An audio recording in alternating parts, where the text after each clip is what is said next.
यह लड़ाई शुरू हुई थी दोनों देशों के बीच, तो हमारे बहुत सारे भारत के बच्चे,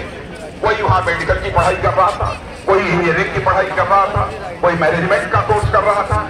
उनके माता पिता जो यहाँ भारत में रहते थे, उनको इस बात की चिंता हुई क्या होगा हमारे बच्चों का, कोई बम मिसाइल आकर गिर गई तब तो हमारे बच्चों की जिंदगी चली जाएगी। तब वह रोज आंखों में आंसू लेकर वो लोग हमारे प्रधानमंत्री से मिले और उन्होंने कहा, मोदी जी चाहे जैसे भी हो, हमारे बच्चों को आप यूक्रेन से बाहर निकालिए। बहनों भाइयों, आपको आश्चर्य होगा, प्रधानमंत्री ने वहां के रूस के राष्ट्रपति मिस्टर पुतिन से बात की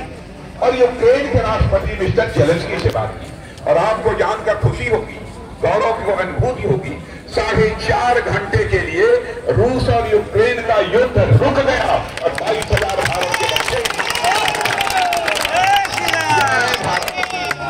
भारत लगातार तेजी के साथ आगे बढ़ रहा है। लोगों के द्वारा तरह तरह की अफवाहें फैलाई जा रही हैं, भारतीय जनता पार्टी की सरकार अथवा एनडीए की सरकार बनेगी, आरक्षण की व्यवस्था समाप्त कर देगी। मैं यकीन दिलाना चाहता हूं, जो व्यवस्था चली आ रही है बहनों भाइयों, उसमें कोई परिवर्तन नहीं होगा। किसी की हिम्मत नहीं है कि वह आरक्षण की व्यवस्था को आदिवासी भाइयों के लिए भी उत्थान का काम जो हमारे प्रधानमंत्री ने किया है, यदि उसकी मैं गणना कराना शुरू करूं, देखो लंबा समय गरीबों के उत्थान की,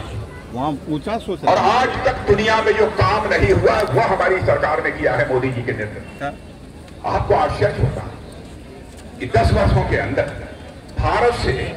25 करोड़ लोग गरीबी रेखा के बाहर हो गए। 25 करोड़ लोग,